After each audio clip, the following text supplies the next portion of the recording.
buenos días. Bienvenidos y bienvenidas, como siempre, a este Periodismo y Sociedad. Cada mañana con ustedes en este conversatorio que vamos a pedir de Dios para que nos dé energías, nos ayude a comprender y a aunar esfuerzos para que construyamos una sociedad mejor para todos. Eso es nuestro afán y esto seguro que lo vamos a lograr más temprano que tarde. Como dicen muchos, vendrán días mejores y eso será para todos. Hoy tenemos un buen invitado, un excelente invitado, que no es invitado, lo que pasa es que él casi no está asumiendo su rol de orientador jurídico del programa. Vamos a tener más tarde al doctor Antoliano Peralta Romero, que nos va a hablar de cosas jurídicas, políticas y michenses. Sobre todo. Esa es la mejor. Mientras tanto, quiero hacer un breve comentario sobre el devenir político. Se ha dicho que después del pronunciamiento del presidente Danilo Medina, se ha incrementado la actividad política, pero ya a lo interno de los partidos.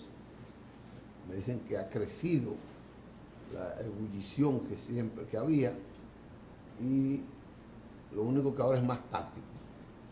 Más táctico. La reelección ahora es enamoramiento de muchos que antes no lo querían.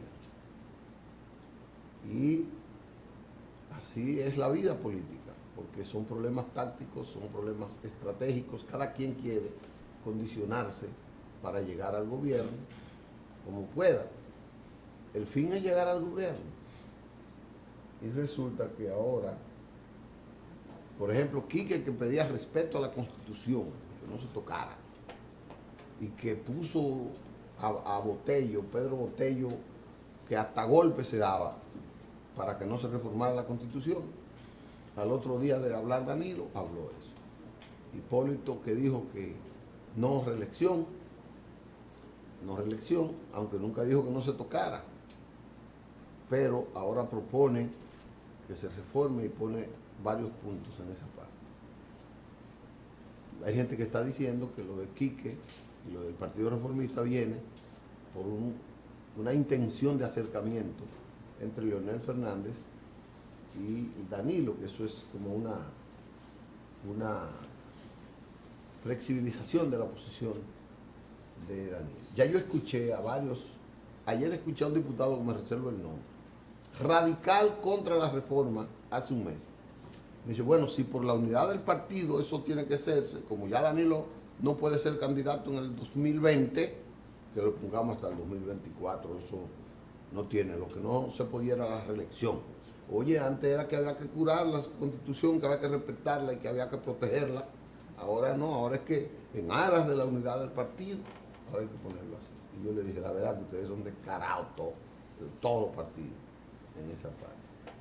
Y mañana o pasado habrá un pronunciamiento similar de gente que estaba en el meeting en el Palacio frente al Congreso Nacional. Esa es la vida política, por eso es que estamos como estamos.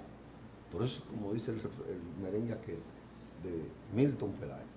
Por eso es que nunca progresamos. No, por eso es que estamos como estamos. Por eso es que nunca progresamos. Y tal parece que pensamos con... Algo al revés. Al revés.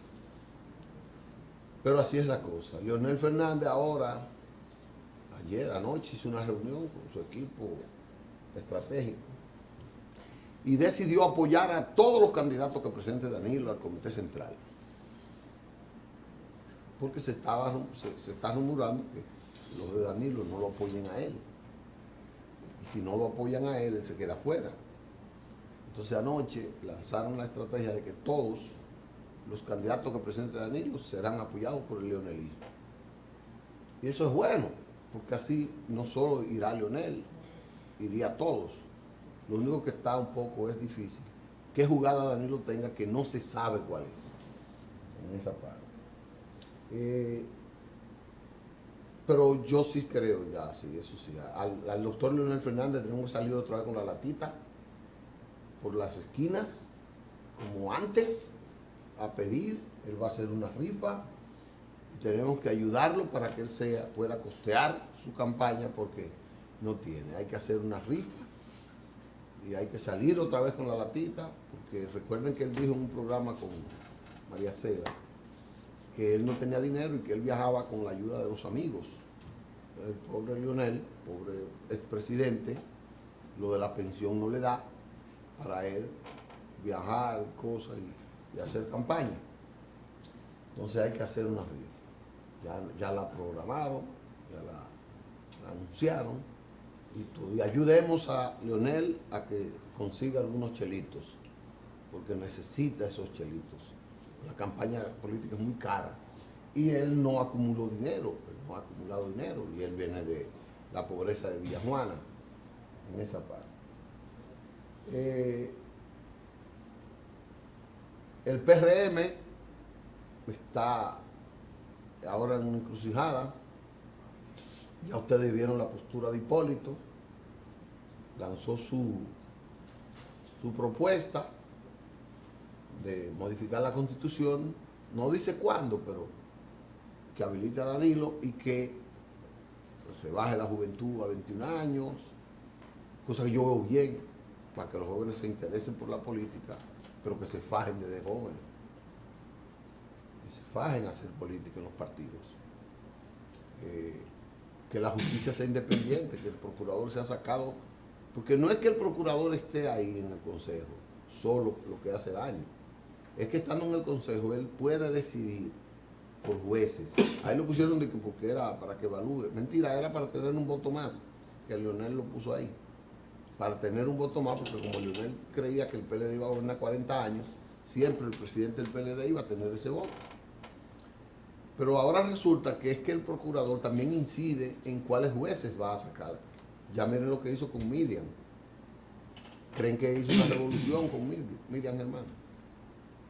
Y hay otras cosas. Pero ese es un tema que se lo tengo a nuestro invitado en esa parte. Entonces el PRM resulta que Luis ha planteado que va a hacer lo que dice el partido, lo que diga el partido. O sea, ya Luis no está haciendo marcha antes de que el partido lo haga, ni ese. Entonces Paliza, lean el discurso de Paliza, donde él dice, deja entrever que el partido está dispuesto a que la Constitución sea reformada, pero para ampliar los límites de modificación de ella misma. Si ahora se necesitan las 2/3 partes, el PRM con Paliza plantea que tenga las 4/5 partes para poder que haya obligatoriamente el consenso nacional y que dure muchos años sin modificarla en esa parte, con lo que yo estoy plenamente de acuerdo en esa parte, totalmente de acuerdo. Como nuestro invitado es un hombre rico en pensamiento y exposición, yo quiero bajar este segmento colocando un mensaje, un video que no pasamos ayer. Quiero decirle a Fulcar, que nos está viendo, que nos manden todos los lunes los videos de las actividades de Luis, que no le voy a cobrar por eso, que nos manden esos videos a Fulcar, que lo ve, que es el dueño de este programa, porque Fulcar fue el que me instruyó aquí a poner este programa, y es el que me asesora desde fuera. Sí, Roberto Fulcar, ese grandote que ustedes vieron a ver. Entonces yo le digo a Fulcar que me mande ese video, los videos, que le ordene, no sé si a Jorgito o a Nelson, que tienen que ordenarlo, a Daniel, porque esos tres no quieren saber de mí. Ninguno de los tres, ya no me cogen ni el teléfono, ninguno de los tres, son tres pineos, salvo Daniel, que es un morenito, yoga. Entonces vamos a colocar el de Hipólito de este fin de semana, que no lo pudimos poner ayer, por razones técnicas, según me dijo algo. Vamos a ver.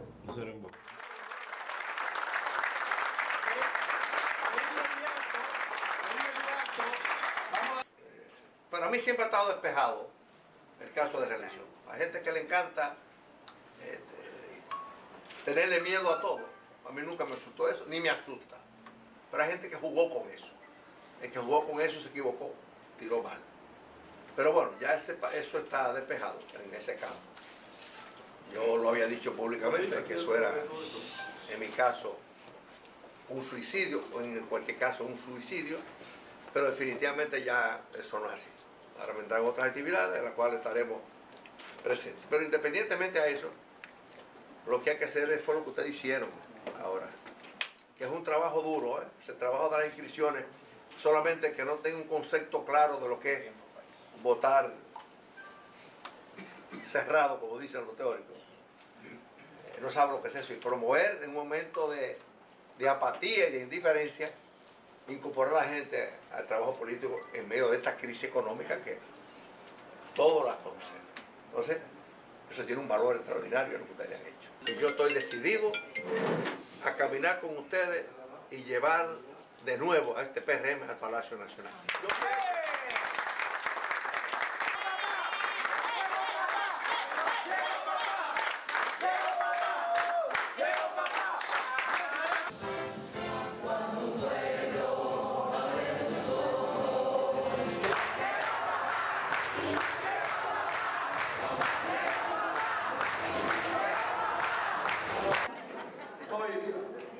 gratamente impresionado, no solamente por el equipo dirigencial, que es de primera, sino por la persistencia, la perseverancia que ustedes han tenido durante estos meses. Estoy decidido a trabajar día y noche. En los últimos tiempos, en las últimas semanas, han habido muchos comentarios y la gente le preocupaba la pasividad y la tranquilidad de papá. Papá tranquilo. Tuve que escribir hace unos días mi posición clara y precisa, sin tapujos.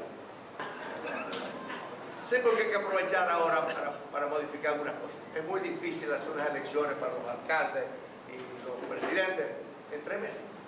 Este país no es rico, este es un país pobre. Y tenemos que gastar los chelitos que tenemos para la educación, la alimentación, los hospitales. Entonces no se puede desperdiciar los chelitos.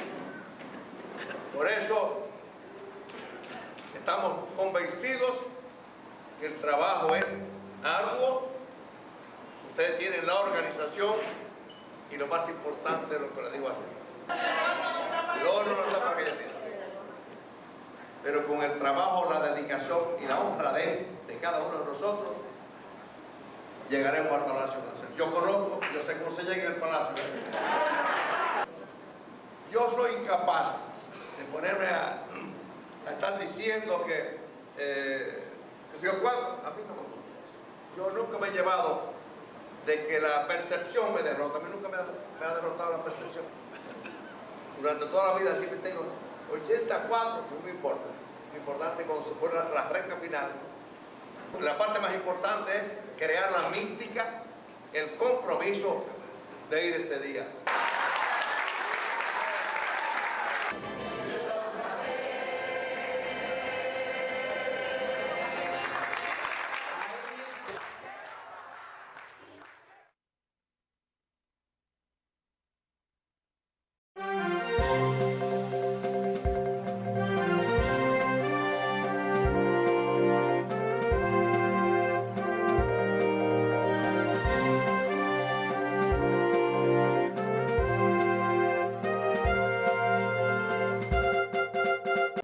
Lo digo yo, créelo. ¿En serio? No, ya.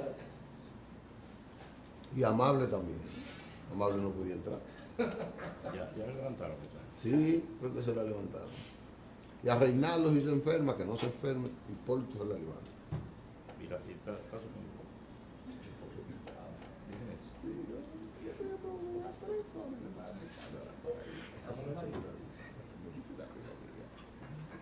Él sabe que tenga la gente. Ay, Él sabe que tenga la gente. Él está dando. Él sabe que tenga la gente. es verdad, yo no sabía que era. Pues yo me estoy viendo abajo.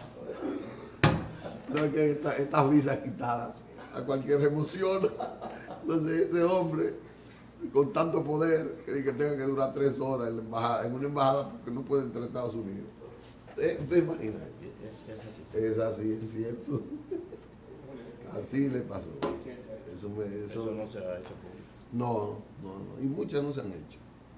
Mire, doctor Antoliano Peralta Romero, buenos días. Buen día. Gracias por sacrificarse, por venir acá. No, muy bien, tú sabes que yo trabajo aquí. Seguro, lo que pasa es que Me usted, tomo mis licencias. repito, usted y Fulcar están abandonando su trabajo y posiblemente pierdan, ¿cómo le llaman eso? Los derechos laborales. Los derechos laborales en esa parte. Mire, doctor, estamos hablando ahorita de todos estos cambios que están pidiendo distintos sectores de la Constitución.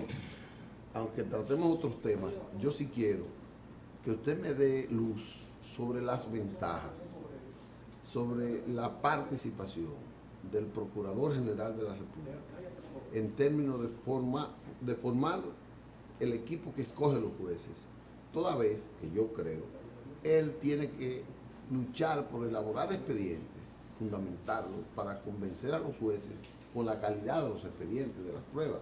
Más sin embargo, si alguien le debe algún favor, él puede preparar cualquier expediente y recuérdate que fui yo que te puse ahí. Éntrame por ahí. Bueno, hemos hablado aquí otras veces, y como decía aquel famoso filósofo español, ¿verdad?, que después de 5 años de estar preso volvió a las aulas y le dijo a sus alumnos, bueno, pues como decíamos ayer, hemos hablado otras veces de la participación del procurador en el Consejo de la Magistratura. Y también hay otro aspecto que tiene que ver con el procurador, que es un tema que incluso usted ahorita mencionó y que ha estado en boca de los opinantes públicos, que es lo de la independencia del procurador. Incluso algunos aspirantes presidenciales, como el caso del propio Luis Abinader, de manera reiterada dicen que en caso de que llegue a ser presidente, él escogerá un procurador general independiente. Voy a comenzar primero con lo del Consejo de la Magistratura y luego me referiré a lo de la independencia del procurador. En el proyecto inicial para la conformación del Consejo de la Magistratura, que comenzó en el 94, cuando se modificó la Constitución para el tema aquel de Balaguer y los 2 años, etc., el doctor Esqueda, Milton Ray, Romero Confesor, entre otros, trabajaron en el proyecto. Y según versiones de Manuel Esqueda, que incluso están recogidas en un libro que publicamos mi hermano Rafael y yo sobre la reforma a la Constitución, y es una versión de él. En el momento con del doctor Esqueda. Sí, nosotros recogimos la versión del doctor Esqueda, que era un testigo presencial.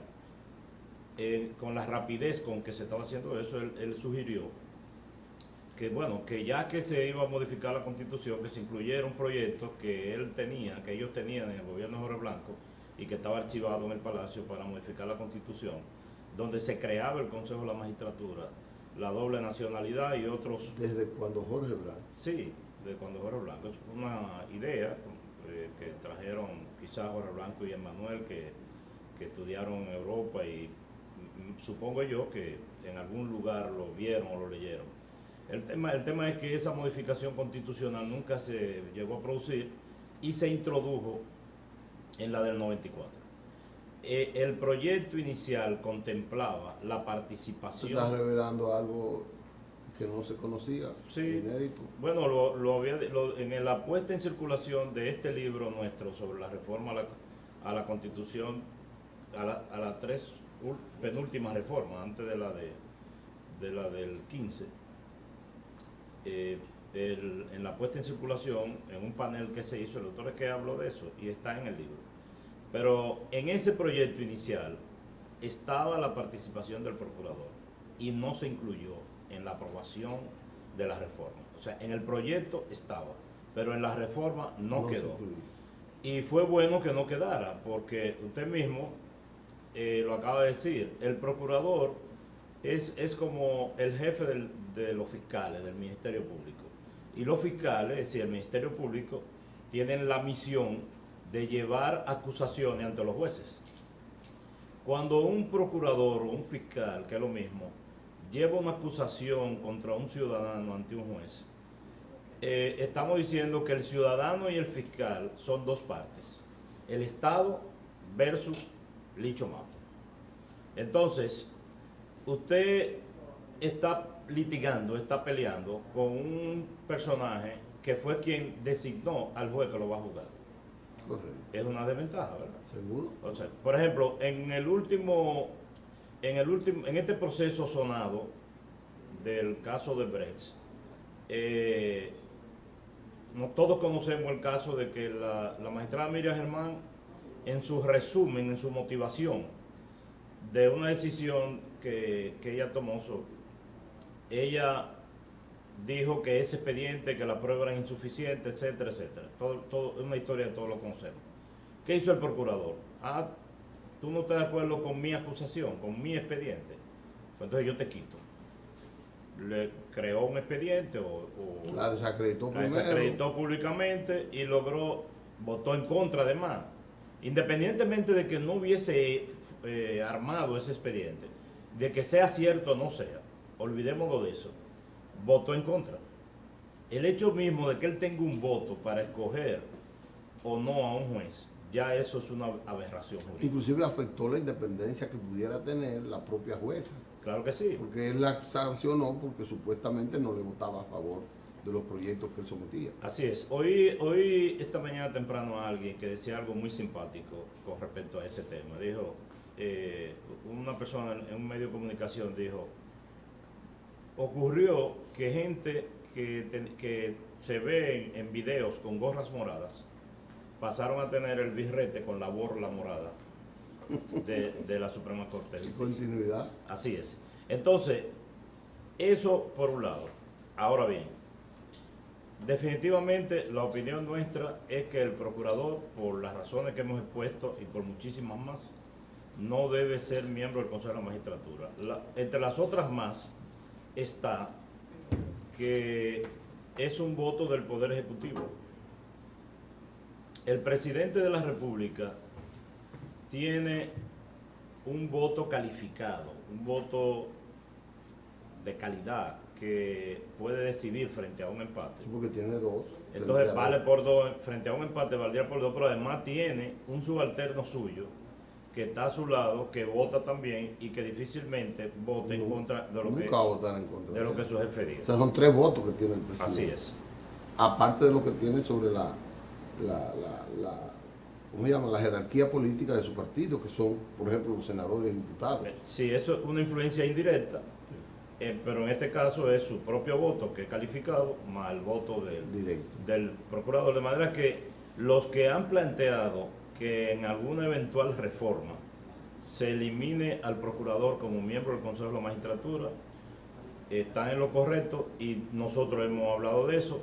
Y en una propuesta que llevó en el 2016 el entonces candidato presidencial Luis Abinader ante la FINJUS en un salón de la Universidad Penaricureña, en un proyecto en el que trabajó su equipo legal, del cual yo formo parte, se propuso que la eliminación del procurador como miembro del Consejo Nacional de la Magistratura.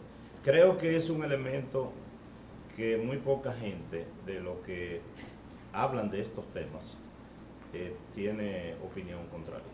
Bueno, entonces, otra pregunta sobre ese aspecto, doctor. Eliminando al procurador, o sea, no solamente eliminándolo, porque también hay la aspiración de la sociedad de que el procurador no dependa del presidente. No es solo que lo elimine del Consejo, sino que en esta reforma también se excluya del poder que tiene el presidente para designarlo, toda vez que el presidente puede ser juzgado en cualquier momento por el procurador y que cualquier funcionario de un gobierno, de un gabinete, puede ser juzgado por el procurador, pero si lo designa, si él es parte de ese mismo gabinete, en términos de jerarquía y en términos de una propuesta de gobierno, entonces él no va a hacer lo objetivamente posible y que se espera para él juzgar a cualquier miembro, no al presidente, a cualquiera de los miembros del gabinete, al que él pertenece. Perfecto, eso es correcto. Mire, nosotros también hemos planteado, y eso se concibió también en esa propuesta a la que me refiero, que se llevó a la fin, y como persona, como ciudadano, como abogado, como profesional independiente, lo hemos comentado públicamente, pero también de manera formal se ha planteado y se ha propuesto esta idea. Lo que a nosotros nos parece correcto es que aquí se cree el Ministerio de Justicia, que existió una vez, que haya un ministro de Justicia que sea designado por decreto, como todos los ministros, por el presidente de la República, y que haya un procurador general de la República, un fiscal general, como le quieran llamar, que sea un funcionario de la carrera del Ministerio Público, que no sea necesariamente designado por el presidente de la República. Esto implicaría que de la carrera, o sea, que ya esté inserto. Sí, que sea un producto de un ascenso, un fiscal más que llegó como llegan los generales que vienen porque nadie llega a general sin haber sido antes teniente, por lo menos, capitán y Sí, coronel. pero siempre que el que me enganchó a mí, aunque llegue a general, me dice, a mí me enganchó el coronel fulano de tal. Sí, pero fíjese que lo que estamos planteando, y esto, aunque lo hemos hablado en otras ocasiones y se ha propuesto, tiene cierta novedad. Lo que nosotros estamos planteando es que debería existir en la República Dominicana un ministro de Justicia que trabaje en la política criminal, no en la investigación. Que el ministro de Justicia... El diseño de la política criminal como política pública. Perfecto, pero que no tenga nada que ver con investigación, que no acuse ni persiga a nadie. Y que ese ministro sea un funcionario designado por el presidente de la República, pero que el procurador o el fiscal general, como le quieran llamar, sea un funcionario que venga de la escuela del Ministerio Público y del ejercicio del Ministerio Público. Ok, que ya tenga cierto rejuego. Entonces el presidente puede encontrarse con un fiscal general o con un procurador que él no lo conozca, y que ese tipo tiene 20 años siendo fiscal, nunca entró joven, nunca ha hecho campaña política, puede tener sus simpatías ocultas, pero no es un militante político, y además no depende del presidente, dependerá del Consejo del Ministerio Público. En el caso que estamos viviendo en América Latina ahora mismo, el caso de Brecht, en Brasil hay un fiscal especial para ese caso. En Perú también creo hay un fiscal especial, y en Colombia por igual. Esos fiscales especiales, ¿los designa el presidente o los designa el poder? ¿Quién los designa? No, en muchos casos, y no puedo decir de manera particular en cada país en este momento cómo funciona, pero en los casos donde hay fiscales especiales, generalmente vienen de la carrera del Ministerio Público. Es decir, recuerde que cuando Bill Clinton fue acusado por el problema aquel de la pasante Lewinsky, hubo un fiscal que incluso le bajó los pantalones. ¿Usted recuerda eso? Sí. Es un fiscal, siendo él el presidente de la República. En un país como el nuestro, la reacción normal de la gente es decir, pero el presidente debería destituir a ese fiscal que lo desconsideró. Sí. No, ¿qué procurador o qué fiscal se atreve a llamar aquí, no al presidente de la República, no, a un ministro con poder para ser investigado? Normalmente las persecuciones contra expresidentes aquí se formulan, contra presidentes se formulan después que son expresidentes. En el sonado caso de Salvador Blanco, se presentó una famosa denuncia querella, que es una denominación muy particular, que no está concebida en los códigos dominicanos, pero eso se activó, recuerde, siendo Prim Pujals fiscal en el gobierno de Balaguer, no en el gobierno del presidente Blanco, lógicamente que no. Un expresidente. E incluso en el gobierno de Hipólito Mejía, ese expediente, el Estado desistió de él. Sí. Dejó sin efecto la querella. Y el presidente Mejía fue coherente yo vi que algunos en los círculos jurídicos y políticos, algunas personas criticaron esa medida. A mí me pareció que fue coherente porque el PRD decía que eso era una persecución política, que no tenía fundamento jurídico. Pudiera haberlo tenido, pero fue político. Todo el mundo sabe que eso fue inclusive un tribunal hasta montado para hacer una sanción específica. Si el partido de Jorge Blanco entendía que ese expediente no tenía fundamento jurídico y que era una persecución política, que eliminar. no tenía por qué continuar. No tenía sentido que continuara el mismo Estado que dirigido por ese partido esa persecución. Pero bueno, y al doctor Balaguer, cuando Leonel Fernández, el procurador, que era Guillermo Moreno, ¿quién era? ¿Era González Pantaleón o Guillermo Moreno? Castillo Pantaleón era el juez. El juez de la Guillermo institución. Moreno el fiscal Era el que fiscal. propuso, que le Citaron. levantó el expediente de Orlando Martínez. Era. Sí, en el caso, el caso Pero eso de era Martínez, para que lo reabrieron. A para Balaguer creo que escucharlo. lo citaron como testigo. Exacto. Incluso Guillermo fue personalmente a Inclusive citar. el caso de Leonel Fernández cuando Hipólito fue como testigo, que lo citó el procurador general, en ese tiempo era don Virgilio Bello Rosa. Que citó a Leonel como No, testigo. no fue como testigo. No lo recuerdo. Sí, que él fue a la Procuraduría. Pero debe ser porque no tengo noticia de que Leonel ayer fuera encausado. No, fue como testigo. Como Recuerdo testigo. ese día que un tumulto se armó ahí, que le tiraron unas bombas y él se mandó. Él dijo que se autoincriminaba, etcétera. Ajá. Que fue, sí.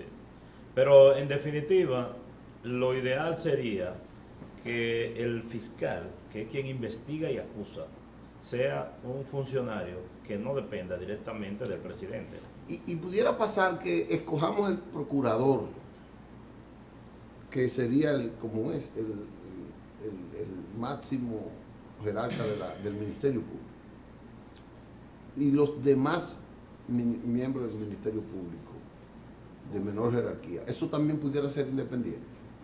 Sí, en la ley actual hay una parte de los fiscales y de los procuradores que no lo escoge el presidente. Si ahora mismo hay un cambio de gobierno, se produce un cambio de gobierno en un año y entra un partido distinto al Partido de la Liberación Dominicana, el presidente tiene que respetar a una serie de fiscales que son fiscales de carrera. Esos son los que son propuestos por el Consejo del Consejo Ministerio Público Ministerio y que vienen de la carrera del Ministerio Público. Incluso hay una escuela. ¿Quién es un ejemplo de ese caso? Creo que el fiscal Mircea de Guzmán de la provincia de Santo Domingo debe ser un fiscal de carrera por el tiempo. La misma Jenny Berenice es una fiscal de carrera. La fiscal del distrito actual. O sea, Jenny Berenice no lo escogió el presidente para asignarlo. Jenny Berenice, cuando de manera directa no le escogió el presidente, Sino que el presidente se la propuso el Consejo y él más o menos tenía que cumplir. No. El presidente, lo que pasa es que hay unos fiscales que el presidente no interviene y hay una cuota por ley que los nombra el presidente de la República. Pero los otros los nombra el Consejo del Ministerio Público y se supone que el presidente no interviene ni sugiere, se supone, ni insinúa ese nombramiento. Pero todos son por decreto del presidente. No, hay designaciones por el Consejo del Ministerio Público. A Guzmán y a Jenny lo designó el presidente. Aunque estuvieran... Lo designa el Consejo del Ministerio Público. El procurador es quien preside. Recuérdese que el procurador salió en una foto con un grupo de fiscales. ¿Usted recuerda eso? Sí. Esos son los fiscales que más que el presidente, el procurador, que es el presidente del Consejo del Ministerio Público, pero el presidente es quien designa al procurador. Correcto. Si aplicamos una regla aritmética de que si A igual a B y B igual a C, Sí. A y C son iguales. Sí. Pero formalmente los designa el Consejo del Ministerio Público. Ok. Bueno, la tendencia es a que si necesitamos corregir la actual situación de la impunidad. Eso lo digo yo. Y la impunidad es un problema del auge que ha tenido la corrupción y la permisividad que ha tenido el Estado con los que han delinquido. Entonces necesitamos algo y hay un consenso de que la independencia del Poder Judicial, comenzando por el Ministerio Público, que es quien tiene que... Porque un juez ahora no puede que sea otra. Según eso usted lo puede corregir. Un juez no puede dictar sentencias sobre algo que no le haya sometido el fiscal. Eso es lo que yo tengo entendido. Así es. Pero si usted quiere podemos hablar de eso ahorita. Sí, Y, podemos hablar. sí, porque me gustaría eso a manera de educación para la gente que nos ve. Señores, vamos a una pausa con el doctor Antoliano Peralta Romero, que además de prestigioso abogado, es un hombre que conoce el derecho electoral. Sí, pero lo vamos a poner, dile que lo vamos a poner ahorita. Entonces, venimos con él, con el doctor Antoliano, porque me interesa más que él profundice esa parte jurídica. Nos vemos en breve.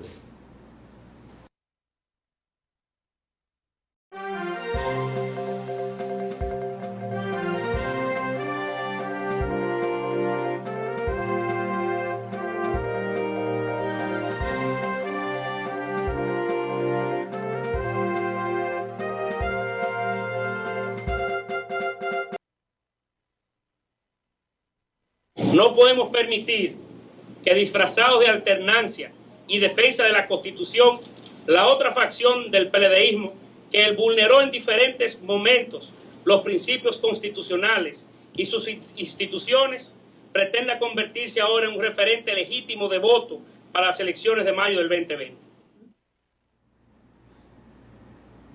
Bueno, regresamos con el doctor Antoliano Peralta Romero. Estamos hablando de la calidad del Ministerio Público. Sí, hay una precisión antes de entrar en la funcionalidad del Ministerio Público y su relación con los jueces. Una precisión sobre que para mí es de mucho interés de político también e institucional del país. Cuando nosotros hablamos de la utilidad de que se cree un Ministerio de Justicia, que hubo aquí un Ministerio de Justicia, y que la función del fiscal general o del procurador general sea una labor técnica de investigación, esto tiene un interés práctico para el presidente de la República. Por ejemplo, el presidente de la República escoge su equipo de colaboradores. Si se crea una ley donde el procurador sea independiente y lo nombre otro órgano, el presidente tiene que sentarse con una persona que él no escogió y que no conoce, a discutir sobre las políticas públicas relacionadas con la prevención de la criminalidad, etcétera, incluso con asuntos administrativos de la justicia en lo que respecta al Ministerio Público. El Procurador General, por ejemplo, es el con quien se determina si hay que construir un tribunal en el municipio de Santo Domingo Este o en la provincia del Ceiba. El presidente confía ese tipo de atribuciones, que son más vulgares y administrativas, pero incluso asuntos tan íntimos de Estado como la política criminal que trace el gobierno. Y ese es un personaje que entonces estaría sentado en la mesa del Consejo de Gobierno. Con la creación del Ministerio de Justicia, el presidente nombra un ministro de Justicia, con quien resuelve estos temas. Y aquel es un fiscal que se lo impusieron, en el mejor sentido del término, se lo impuso el Consejo de la Magistratura, la carrera, el ascenso, etcétera, y que es quien hace las investigaciones. Entonces, ya esa no es una persona con quien el presidente tendría que discutir asuntos administrativos ni de política criminal, que seguramente a un presidente le gustaría discutirla con una persona de más afinidades. Así es. Eso implica también que puede ser que se defina una política pública sobre el crimen y el procurador no esté de acuerdo. Y como él es el que tiene que acelerar y fundamentar, esa es la justificación para que no haya independencia. Tú me decías, yo tuve una peña el sábado discutiendo eso y discutimos eso muchas veces, casi una hora duramos con ese argumento. No, porque mira, el procurador es quien tiene que acelerar la política del presidente. Y entonces, bueno. El procurador debe ser una persona que se dedique a investigar. No es posible que un procurador tenga que despachar asuntos administrativos, un procurador general de la República, un fiscal general, tenga al mismo tiempo que velar. Y me imagino yo que a ese procurador le llevarán una nota diciéndole que que la planta eléctrica o la bomba de agua del Palacio de la de cárcel Justicia tal. exacto, no funciona y que él tenga que ordenar al equipo de mecánica de la Procuraduría. El procurador no está para eso. Debe haber un ministro que se encargue de ese tipo de tareas, además de las tareas superiores de la política criminal. Eso es tan tal. Perdón. Sí, sí. Dígame que usted. No, pero quiero decir que ese fiscal o ese procurador que no lo nombró el presidente es un control también para el funcionamiento del Estado, que esa es una tendencia. Que es como un contralor. Claro, es un control, como lo es el Tribunal Superior Administrativo y el Procurador General Administrativo. El Tribunal Superior Administrativo es un control de la administración pública, donde usted va a impuestos internos y le cobran un impuesto indebido o le niegan una licencia de conducir sin justificación, usted va al Tribunal Administrativo. Porque la administración pública tiene que tener control, límite. Y el Tribunal Superior Administrativo, que por eso es que se aprecia que los jueces en sentido general y esto de manera particular sean independientes del Poder Ejecutivo. Y asimismo, un fiscal independiente sirve de control, que un funcionario público no se crea que porque tiene una alta jerarquía está como el chivo sin ley porque no hay quien lo controle. No, hay un fiscal que lo puede controlar. Correcto. Eso pero también. Al fin y al cabo este programa es suyo y yo no lo dejo hablar. No, porque aquí el que viene a hablar es usted, yo simplemente le hago preguntas y yo hablo mucho. Entonces quiero decir que eso puede hasta limpiar la imagen del presidente. Por ejemplo, hay expedientes que son muy notorios, que nadie acepta que el resultado del procurador sea fruto de su investigación y su propia decisión, sino que todo lo ha consultado con el presidente. Así es. Y las cosas que le convienen a la imagen del país o no, el presidente decide como su asesor político que eso salga o no salga. Entonces no sale la verdad. Y si sale la verdad la gente no la cree. Cierto. Siempre cree que esos grandes expedientes son acomodados, lo que se dicen a la. Usted es PRMista. Sí. Y usted también. Y yo también. Sí. Juan Bosch es, como si se quiere, era el líder de lo que hoy es PRD y PRM. Y Juan Bosch trazó una pauta, el PRD trazó una pauta en el 63 sobre el tipo de constitución que debería tener un país, que era elegida mediante un procedimiento como más independiente, pero no tanto, que es la constituyente. Peña Gómez, que sucedió a Juan Bosch en el liderazgo del PRD, se cansó de decir que la constituyente tenía que ser la manera de corregir algunos desmanes presidenciales. Yo le llamo desmanes. Entonces resulta que el PRM y el PLD, y mucho menos el PRD, que son fruto de los tres, de ese origen, de esa parte original, que es el PRD de 63, ninguno han querido asumir, salvo en el 2010, que el PRD asumió la constituyente como una forma, pero ya tenía el germen de la no comprensión de eso, y un sector importante fue sonsacado por Leonel Fernández para que le apoyara y boicoteara la constituyente. ¿Usted qué cree? No, yo estoy totalmente de acuerdo con que la Constitución, primero estoy de acuerdo con el procedimiento de la constituyente, que sea más abierto, más democrático, más participativo y sobre todo absolutamente contrario a que la Constitución sea tan elástica que se reforme para conveniencias particulares. Y eso es una tradición en las últimas décadas de la República Dominicana, las últimas 20 y tantas reformas que se han hecho a la Constitución. Se han hecho algunas más discretas, otras más explícitas, específicamente para satisfacción de un gobernante, generalmente un gobernante en particular. De manera que la Constitución no debe ser tan fácil modificarla. Y no es usual que en países de institucionalidad fuerte la Constitución se pueda manejar como si fuera un tema tan como una masilla que se moldea al acomodo de cada quien. Eso no debería ser así y no es bueno para la democracia tampoco. En una constituyente, ¿quiénes participarían?